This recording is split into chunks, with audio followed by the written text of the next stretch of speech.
और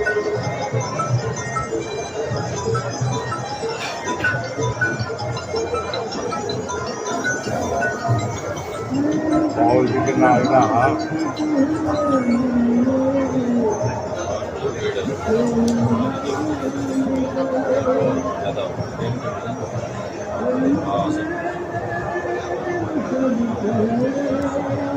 करवट बदलने में ही दिन हो गया।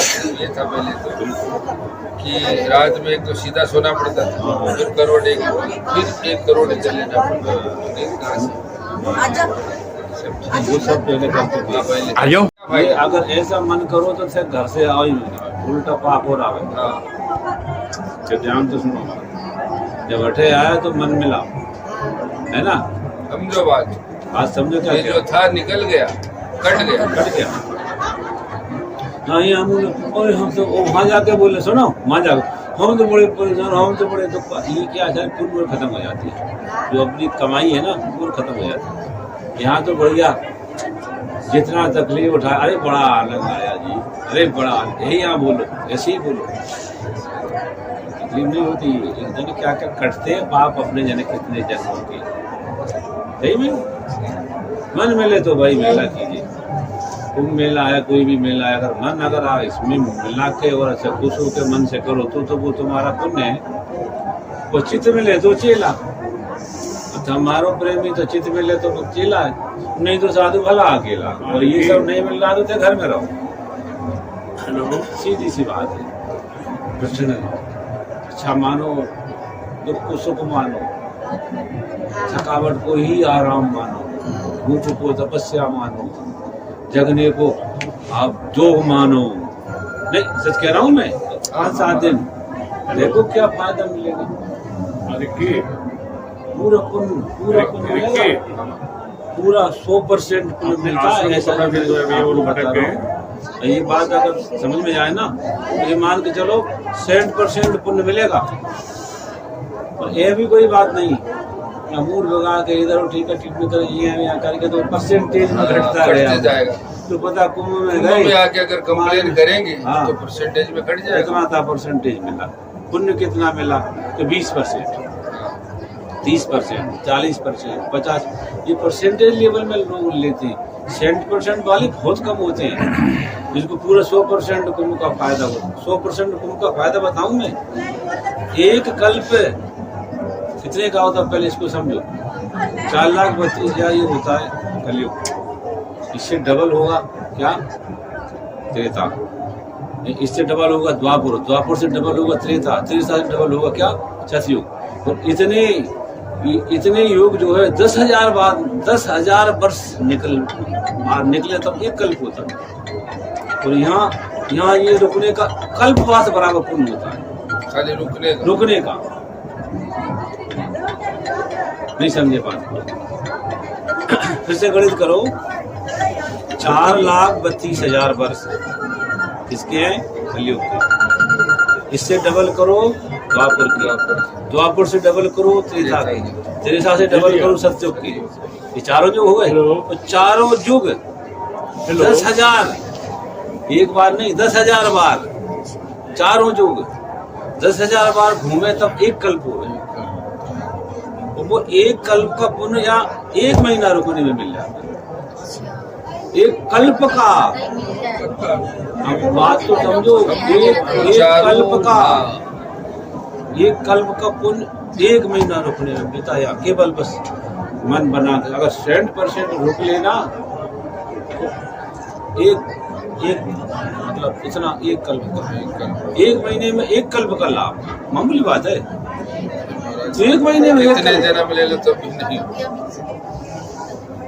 बात दिमाग लगा के देखें, बहुत बड़ी बात है। क्योंकि ये महाकुंभ में कोई छोटी मोटी बात नहीं है। पागल लोग नहीं है जिस समय इतना अरबों खरबों लोग गिर रहा है यहाँ पर।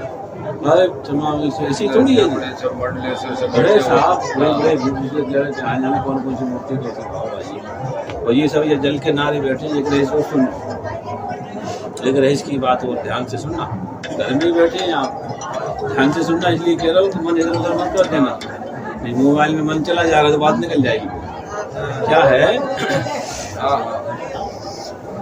कोई भी ये जो गंगा नंदा जमुना जो नदी होती है तीनों, इनमें नदी के किनारे की क्या महिमा होती है। तो एक साधक बैठा है, तो वो साधक की जो तरंग है ना, वो जल जो है खींच लेता है, इतनी जल्दी खींचता है जैसे भी तरंगे होंगी उसकी तरंगे खींच लेता है, जल फट खींच लेता है।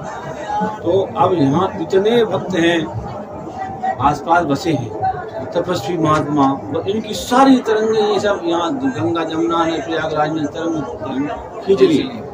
अब आप ये जल इतना पावरफुल हो गया तो कितने भक्तों कितने संतों की तरंगे खींच ली इन्होंने। वैसे तो एक ही साधु यदि किनारे बैठ जाए तो उसका घाट बन जाता है, उतना एरिया एक ही साधु का घाट बन जाता है। उसकी तपस्या की तरंग वो घाट उतना एरिया जल खींच लेता है, वहाँ कोई जाए तो उसको आनंद मिलता है एक साधु का। और ये इतने लाखों करोड़ों साधु बैठ के जो भजनी तो कर रहे हैं ना, तो इनकी तरंगे इस जल में खींच रही है। इसलिए जो इतने एरिया का जो जल है ना, ये जल नहीं है, इसलिए अमृत, यही अमृत है। जो अमृत गिरता है ना, वो क्या है गिरता, यही अमृत गिरता है। कैसा कि संतों के ये जो तब जब भावना जो जल में गिरता, क्या वो तो खींच ही लेता है जल। ये तो वैज्ञानिक बात है, जल तरंग खींच लेता है, जैसी भी हो रहा हो वैसी खींच लेता है। यदि आपकी सकारात्मक सोच है ना, आप नदी किनारे बैठे हो तो नदी जल बहता हुआ जल आपका सकारात्मक खींच लेगा हो रहा, और नकारात्मक है तो नकारात्मक खींच लेगा। ये विशेषता है, जैसी भी भावना आपका विचार होगा जल उसको पट खींचता है। और यहाँ इतने लोग हैं जिनकी अब ये जो सकारात्मक ही तो है सब के सब महात्मा लोग, तो ये जल ने कितनी ओरा खींच लिए, यानी अमृत बरस गया इस जल में। इस जल में अमृत, यही अमृत है, ऊपर से नहीं गिरता। अब ऊपर का अमृत जिसने देखा कथा में हम भी कहते हैं, सुनो अन्यथा मत लेना, ये भी तो कहते हैं, हम भी सुनाते हैं कथा में। वो तो ठीक है, मैं भी प्रणाम करता हूँ, वो आस्था का विषय है, पर मेरे हिसाब से ये अमृत है, ये पूरा अमृत है। जो मेन असली अमृत है वो ये है।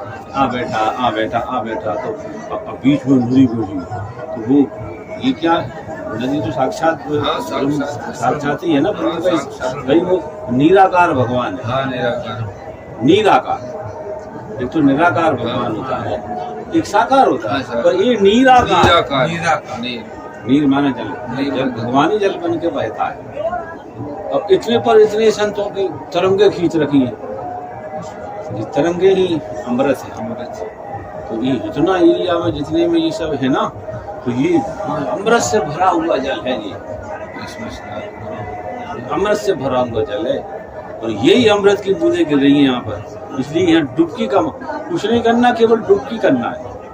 और भजन तो यहाँ करना ही नहीं है, क्योंकि भजन तो हो ही रहा है, सब इतने लाखों। तो यहाँ मोटर वगैरह 3 घंटे का करना, मुझे प्राणायाम करना, अरे भैया यहाँ कुछ नहीं करो, यहाँ तो सब हो ही रहा है, केवल सुन लो, देख लो और सुन लो, करने की क्या है, यहाँ क्या करना है, हो गया भजन, हो गया भजन। देख लो, ये इतने भजन कर रहे हैं आप, नहा लिए और ऐसे आँख करके देखो प्रभु, क्यों अकेला वो नियम का जो मंत्र होता है, जैसे अपन ने नियम ले रखने भाई उतना तो करना ही है, 2 माला 4 माला वाला, वो नियम कर लो अपना पूरा, बाकी तो भजन को देखो, है ना, भजन दिखता है यहाँ पे। और डुबकी लगाओ, अमृत मिलता है।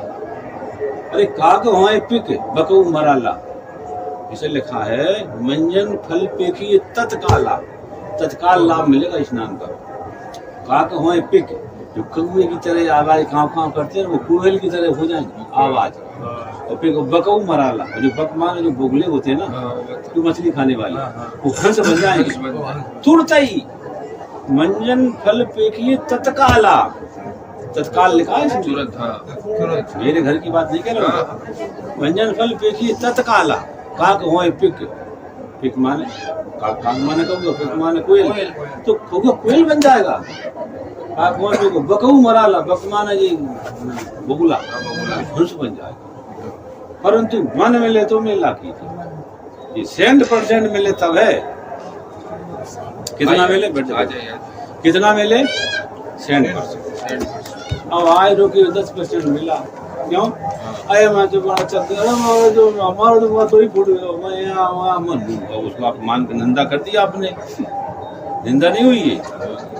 अब जैसे माँ थारी करने आया, अब मैं 8 से जाऊँ, ईमानदारी देखना, सत्संग नहीं, लोग सुनाने वाले घर घर कथा हो रही है, पर ये कथा नहीं होगी जो यहाँ जो ओम जी के पास हो रही है। मैं बहुत छोटा साधु हूँ, मैं मानता हूँ, मैं बड़ा नहीं हूँ, लेकिन इतना जरूर कह रहा हूँ, दावे के साथ कह रहा हूँ, ये जो यहाँ बात, ये जो मैं यहाँ पे जो बोल रहा हूँ ना, ये हर जगह नहीं है।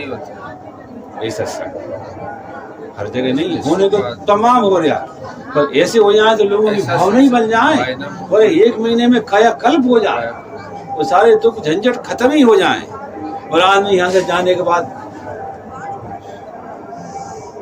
सिंह साहब मेरे पास सुबह आज, मैंने कहा सिंह साहब आप ठीक है संतों की सेवा करते हो। अब सुबह से उन्होंने प्रणाम किया, मैंने कहा 100% ही समझना, इस बात को एक्सेप्ट करना पूरा। कहीं भी मूड खराब कर दिया, पापा नहीं माना है, हमारे मम्मी नहीं मानी, घर पे जाके यहाँ बोले फटे जाके, अरे माँ तो बड़ी परेशान है, अब पापा ने मने कौन, ऐसे करके वो पूरा पूरा खत्म कर। प्रेम से पूछ रहा हूँ, जैसे माँ मरने में इतना कष्ट उठाती है ये मैया, बच्चा बनने के बाद कितनी खुश होती, कभी नहीं कहती कि मैंने बड़ा दुख उठाया। नहीं, अरे यार भूल जाती हो, ऐसे भूल जाओ बिल्कुल। कुंभ हो गया, ये कुंभ है ना, प्रत्यक्ष फल देने वाला है, तत्काल पूरे उसमें तत्काल शब्द एक बार आया और उसका तरीका समझ लिया, आनंद तभी तत्काल फल मिलता है। तो जब हमारी बात मानना, आप लोग तो 100% ही लेने की कोशिश करें, 100% ही, बिल्कुल मूड खराब नहीं करेंगे। ना सोए तो कोई बात नहीं, खुश रहो भगवान में कोई बात नहीं, ना खाएं तो परवाह नहीं, थक जाएं तो परवाह नहीं, जो भी कष्ट मिले, खर्च भी हो जाए तो दुख मत करना। यहाँ दुख करने से ही तो परसेंटेज घट जाता है, गिलानी दुख नहीं करने का।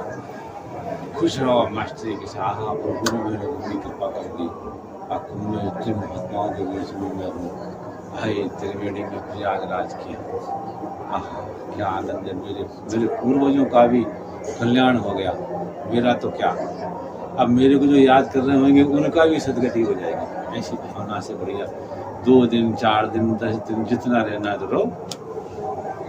फिर कभी जरूरत आज प्रणाम करना, ऐसे दुख करके जाना कि मैं पूरा 1 महीना नहीं रुक पाया, ये प्रयागराज भगवान मुझे माफ करना। मेरी इच्छा थी कि मैं पूरा 1 महीना रुकता, पर मेरी मजबूरी है कि मेरे को जाना पड़ रहा है, मेरे कोई पाप है जो ले जा रहा है। ऐसा कह के जाओ यहाँ से, जाते समय ऐसे बोलो कि ये मेरे कोई दुर्भाग्य है, ये मेरे कोई पाप है, रो के बोलना मेरी कोई गलती है जो मैं पूरा 1 महीना नहीं करके वो 5-7 दिन में ही जा रहा हूँ।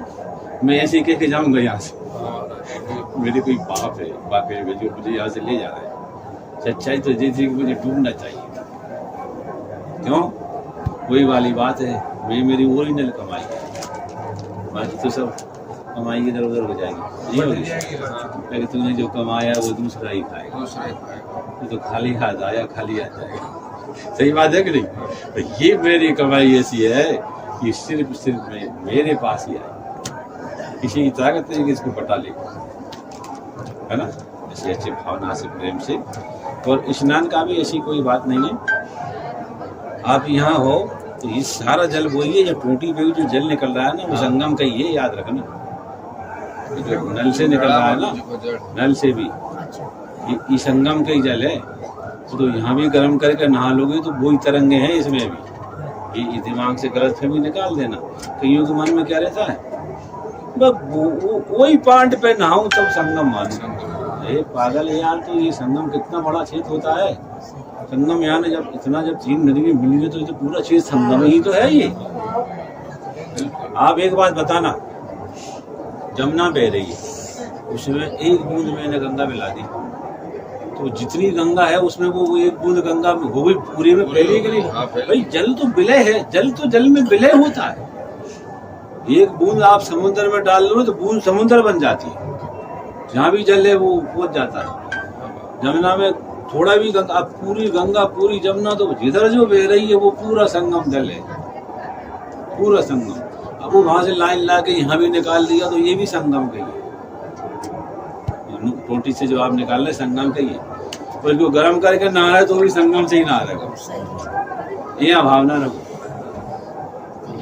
क्षेत्र में आने के बाद ही फल हो जाता है, घुसते से ही नहाना भी नहीं हुआ तो इस अरे क्षेत्र में नहाना आने भी के नहीं बाद तो ही यार ये जो रज है ना, हाँ, ये रज यहाँ है। ये रज यहाँ लगा ली बस, वही भक्तों की चरणों की रज है ये। यार रज ये ब्रह्मा तरसते गाँव देखो कति बनाई पर तो आज भगवान मन आप पे गिर कर रज लगा दियो, बनाई को 10 बार बोले मन आलू को यहाँ को नहीं करो तो भगवान बोला तू गिर कर आगे पूरा तो लगा ले माथा के। मुक्ति कहे भगवान से, 2 बार गिरायो 2 बार रज लगा दियो। मुक्ति कहे भगवान से, मुक्ति ये मेरी मुक्ति बताओ, मुक्ति कहे भगवान से मेरी मुक्ति बताओ। तो भगवान क्या कहते हैं कि पढ़ी रहो या खेल है, जहाँ संत सब जाए और उड़ो रज बचतक पड़े तो तेरी मुक्ति है। ये तो रज ऐसी है तो सभी सब रेणु, ये रेणु है, मिट्टी नहीं है भैया। तुम देखो ये रेणु है, रेणु है ये, मिट्टी नहीं है, ये मिट्टी नहीं है। यहाँ पे ऐसे करके देखो ना, रेणु है। हम लोग जब इधर ऐसे जाते हैं ना अयोध्या में, कहते हैं ना डाल के पहले पूरी रेणु को पूरी नहीं ना लगा के रेणु पे फिर स्नान करते ये ना। नर्मदा जी गए वहाँ पर भी हमने, नर्मदा जी के भी इसके कणकण शंकर है इसके नर्मदा किनारे के। यहाँ की बात एक ही है, पहले बैठ के बढ़िया प्रणाम करके और रथ को खूब रगड़ा दिया, पूरा साबुन वाबुन सब फैले, महकी अलग है और फिर बढ़िया स्नान कर लिया, आनंद हो गया। तो ये रज कहाँ मिलती है? अब कई लोग अरे मारा धूल लगी, अरे पागल तेरा गलो बंद नहीं, गलो खुल गया तेरा, इसे रज अंदर जा रही, रेणु अंदर जा रही है। और ऐसी भावना करे तो सब बीमारी नहीं होगा।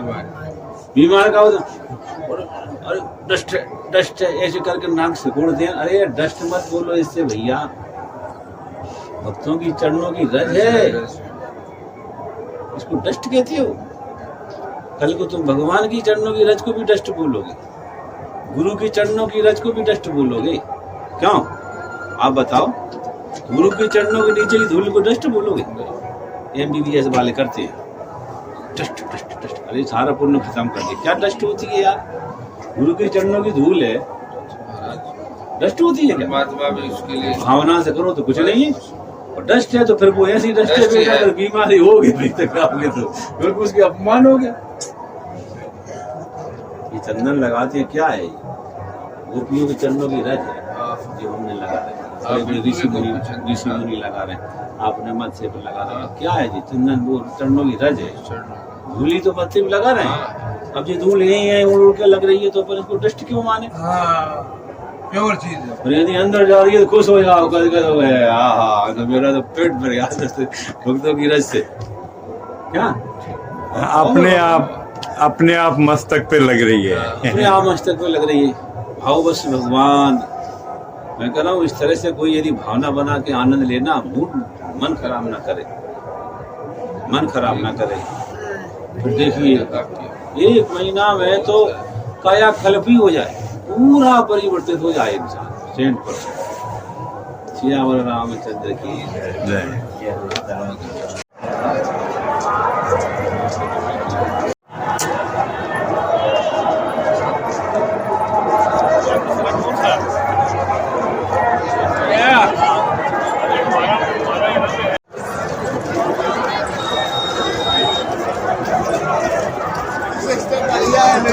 पहले